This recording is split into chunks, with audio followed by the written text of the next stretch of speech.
ये अब कोई आर्यवर्त देश में रहता है, आचरण अच्छे हैं नहीं, तब उसको आर्य थोड़ी कहेंगे।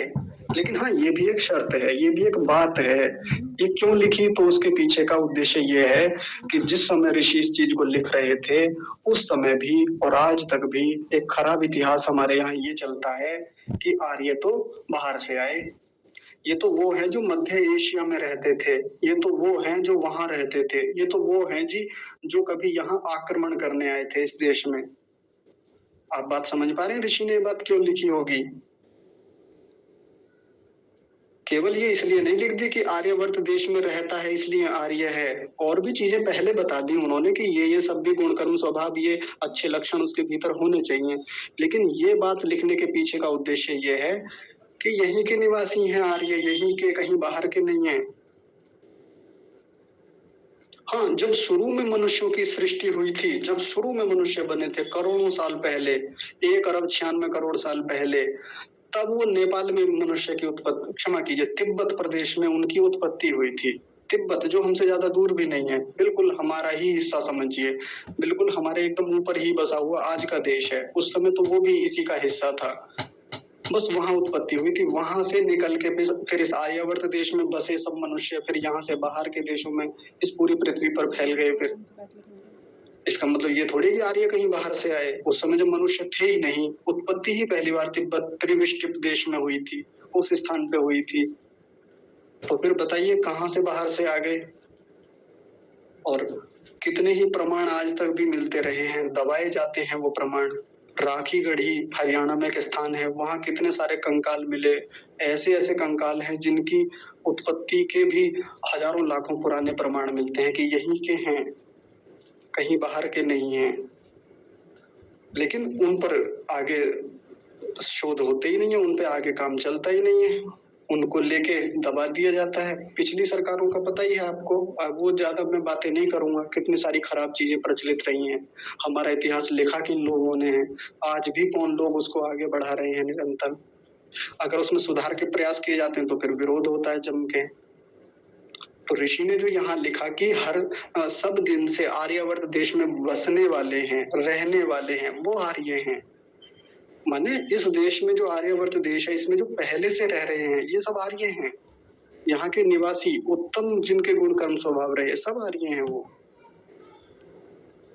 तो इसको लिखने के पीछे का वही उद्देश्य है कि ये आर्य वो नहीं है जो मध्य एशिया से आए, ईरान से आए, या जहां से भी जैसा खूब पढ़ाया जाता है हमको इतिहास में, वो वैसा नहीं है।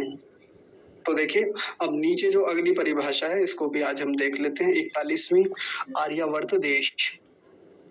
सबसे पहले आर्यावर्त देश को देखने से पहले मैं आपको नाम ठीक करा देता हूँ। और सागर भाई यदि कक्षा में हैं तो वो तो बड़े ध्यान से देखेंगे। सागर भाई आप हैं?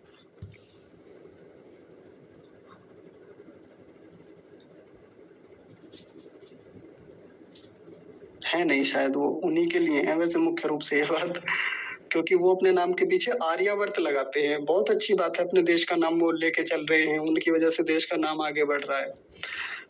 तो आर्यावर्त ऐसे लिखा जाता है।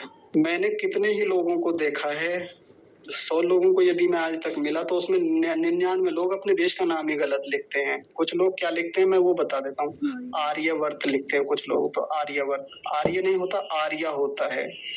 दूसरी बात ये गलत है।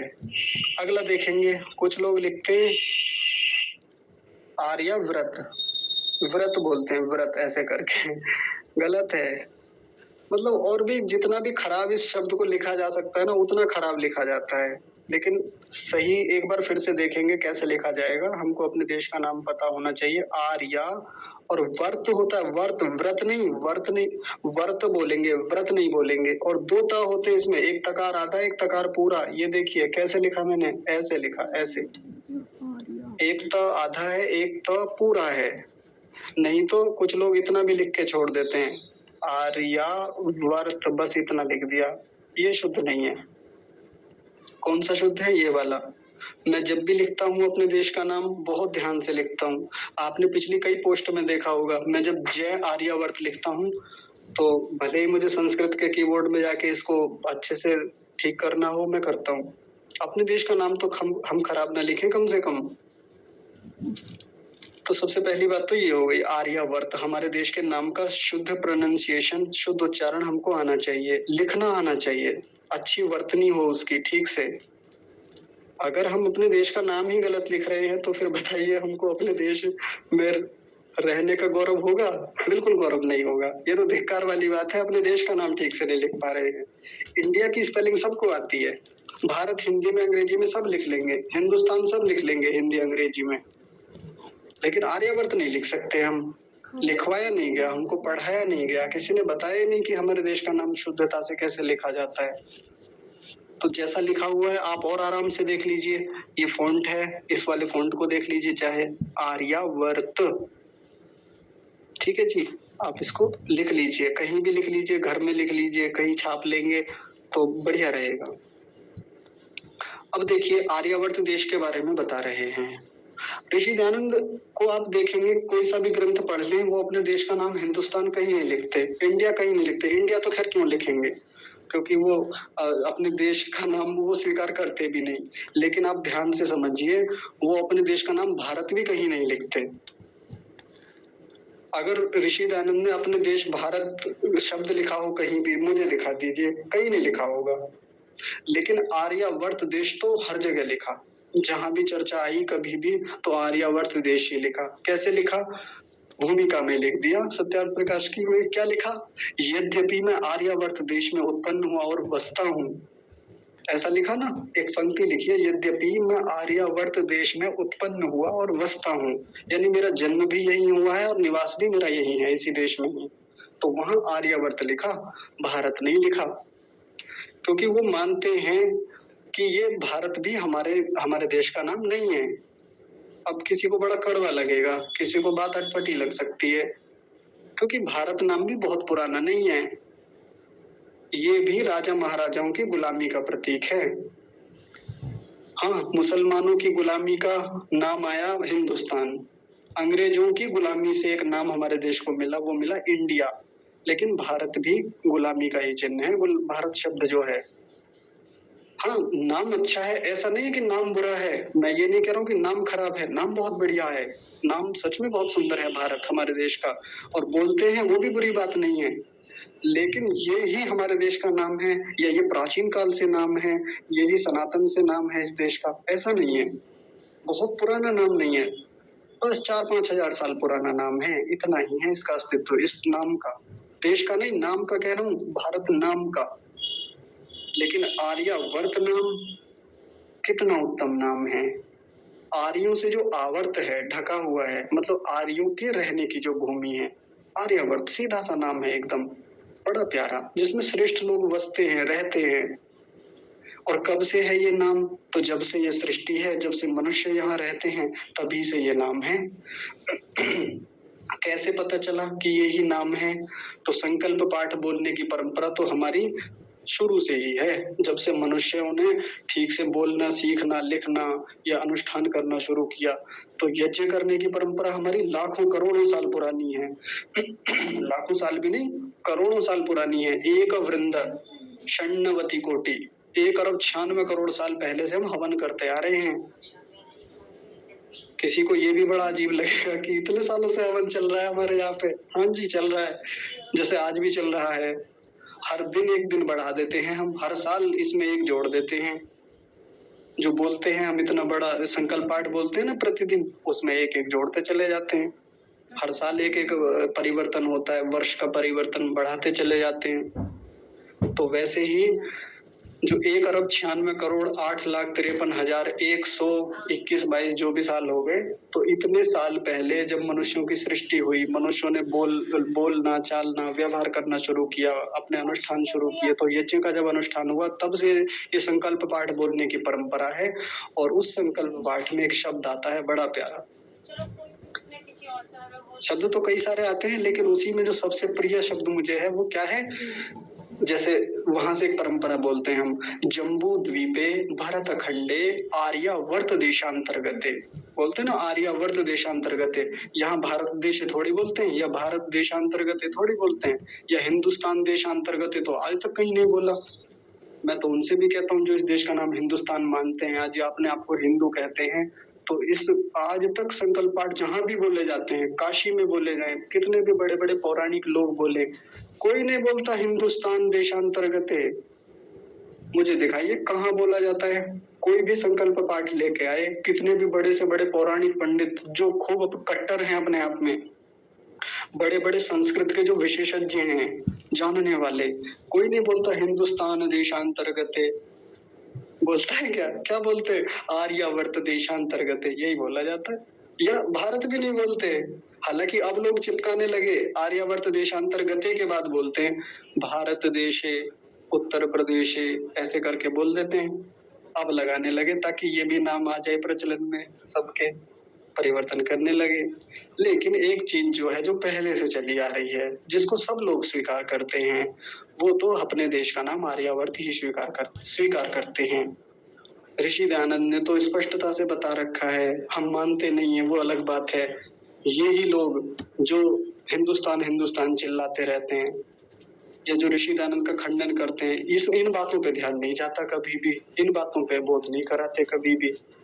उनको वो चीजें तो दिख जाती है कि हाँ इस बात का खंडन किया, लेकिन 1000 बातों का मंडन किया, लाखों बातों का मंडन किया, वो नहीं दिखती। इस पर भी तो ध्यान जाए। तो आर्यावर्त देश के बारे में देखेंगे क्या लिखा। आर्यावर्त देश की कुछ सीमाएं बताई हैं और कहा है, हिमालय, विंध्याचल, सिंधु नदी और ब्रह्मपुत्रा नदी, इन चारों के बीच में और जहां तक उनका विस्तार है, उनके मध्य में जो देश है उसका नाम आर्यावर्त है। 4 चीजें बताई हैं, 4 स्थान बता दिए, हिमालय, विंध्याचल, सिंधु नदी और ब्रह्मपुत्रा नदी। वैसे तो अगर आज के दृष्टिकोण से देखें, आज मैप उठा के हम देखें, गूगल सर्च करें, तो ये चीजें सिमट गई हैं। ये इन चीजों के विस्तार कोई बहुत अधिक है नहीं, अलग ही मिलेगा। मैप आप उठा के देखिए, गूगल सर्च कर लीजिए, वहां से मिल जाएगा। गूगल मैप पर जाके देख लीजिए, तो विंध्याचल का बहुत बड़ा विस्तार दिखता नहीं है। थोड़ा सा विस्तार गुजरात से शुरू होके और संभवतः यहाँ तक राजस्थान, दिल्ली तक होते हुए ऐसे दिखाया जाता है विंध्याचल पर्वत का।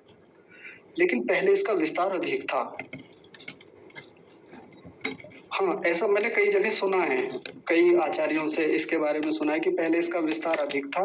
और हिमालय जो है, जो आज हिमालय हमारे देश का भी हिस्सा है, नेपाल का भी हिस्सा है, साथ में चीन का भी हिस्सा है, वो पहले सब कुछ हमारे ही देश का हिस्सा था।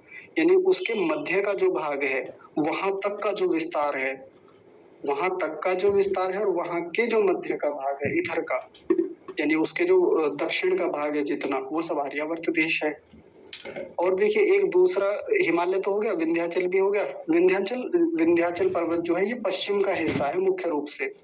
सिंधु नदी किधर आती है? ये भी पश्चिम में ही आती है, पश्चिम में तो आती है। यानी अब जो पाकिस्तान वाला जो हिस्सा है, तो निकलोगी, हाँ, तो ये होगी हमारी पश्चिमी सीमा। और ब्रह्मपुत्रा नदी जो दे रखी है, जिसको आजकल ब्रह्मपुत्र बोलते हैं, यहाँ पुत्रा लिखा हुआ है, तो ये नदी किधर का हिस्सा है? ये पूर्व का हिस्सा है, पूर्वोत्तर भारत हमारा जहाँ पे है। और ये जो ब्रह्मपुत्रा नदी है, आज के तिब्बत प्रदेश में भी और चीन का बहुत सारा हिस्सा ये नदी कवर करती है। और ये पहले हमारे इसके भीतर का हिस्सा, मध्य हिस्सा सब हमारे देश का हिस्सा था। अब आप लगा लीजिए, दक्षिण की तो कोई सीमा नहीं थी यहाँ पे। दक्षिण की सीमा ना देने का क्या मतलब है कि अब नीचे का जितना हिस्सा बचा, आगे तो कोई वैसी सीमा नहीं है, चारों ओर फिर समुद्र ही समुद्र है, जो प्रायद्वीपीय भारत है। तो उसका जितना भी हिस्सा है, ये सब आर्यावर्त देश है। अब देखिए कितना है, तो जो नेपाल आज हमारे देश का हिस्सा नहीं है, अलग है, वो भी इसके भीतर आ जाता है। बांग्लादेश जो हिस्सा है, जहां लेके आजकल बिल्कुल ही अलग स्थितियां हैं, वो एकदम कट्टर इस्लामिक देश जैसा है, वो हमारे देश का हिस्सा था कभी, इसी आर्यावर्त का। जो पाकिस्तान आज बिल्कुल पूर्ण रूप से इस्लामिक देश है, वो भी इसी देश का हिस्सा था, 1947 में अलग हुआ। इसके अलावा म्यांमार जो एक हिस्सा है, ऊपर जो थोड़ा सा तिब्बत का हिस्सा है, वो भी एक अलग देश है। इत्यादि और भी छोटे-मोटे द्वीप हैं, वो सब भी भारत के हिस्सा हुआ करते थे। एक अच्छी बात है कि कुछ हमारे देश के यूनियन टेरिटरीज़ उनको हिंदी में क्या बोलते हैं? केंद्र शासित। हाँ, केंद्र शासित प्रदेश, बहुत बढ़िया। तो केंद्र शासित जो राज्य हैं, जो समुद्र में द्वीप जैसी स्थितियाँ हैं जिनकी, वो अभी भी हमारे देश का हिस्सा हैं, ये खुशी की बात है, ये प्रसन्नता की बात है। हालाँकि उनके क्षेत्रफल कोई बहुत बड़े नहीं हैं, बहुत छोटे-छोटे से हैं, लेकिन फिर भी उन पर हमारा आधिपत्य है, अभी भी हमारा शासन है, हमारे देश के हिस्सा हैं वो अच्छी बात है। ठीक है जी, ये हो गया हमारे आर्यावर्त देश की बात और आर्य की बात। तो जितनी मेरी जानकारी है इस आर्यावर्त देश की प्राचीन सीमाओं को लेके कोई पुराने मैप या कोई पुराना ऐसा कुछ तो मिलता नहीं। 1-2 आता है देखते हैं, लेकिन वैसा विस्तार से जिसको समझने में मिले, जिसमें प्राकृतिक मानचित्र हो, जिसमें वो सब दर्शाया गया हो कि हाँ, विंध्याचल पर्वत का जो विस्तार क्षेत्र है वो ये है, या हिमालय का विस्तार क्षेत्र ये है, या ब्रह्मपुत्र नदी यहाँ से यहाँ तक बहती थी, या ये है, ऐसा कुछ दिखने में नहीं आता। हाँ, वैसे मनुस्मृति में छापा हुआ है, वहाँ तो देखा था, लेकिन अभी उतनी स्पष्टता मुझे भी नहीं है इसको लेके कि जो मैं दोनों के बीच एक भेद कर पाऊँ। हाँ, मीरा आप बताइए, आप कुछ कह रही हैं बिटिया? जी, आचार्य जी, एक प्रश्न भी था और एक बात भी कहनी थी। पहले आचार्य जी, सोशल मीडिया में जब फेसबुक में हम जब चलाते थे, तो उसमें लोगों की मैंने स्टोरी देखी थी जो आर्य मतलब ने पीछे नाम पर लगाए थे आर्य, लेकिन जितने भी मैंने कई बार स्टोरी में देखी तो उसमें बीड़ी फूँकते हुए, गांजा मतलब ऐसी जो गलत संगति थी उसमें खुलेआम मतलब वीडियो बना कर डालते थे। तो एक अलग ही स्थिति रहती थी जो मात्र आर्य लगाते थे और पूरी तरह से ऐसा लगता था आर्य है ही नहीं, पता नहीं क्यों लगा दिया गया नाम। वो स्थितियाँ भी लोगों की बहुत सोशल मीडिया में देखने को मिलती है। नाम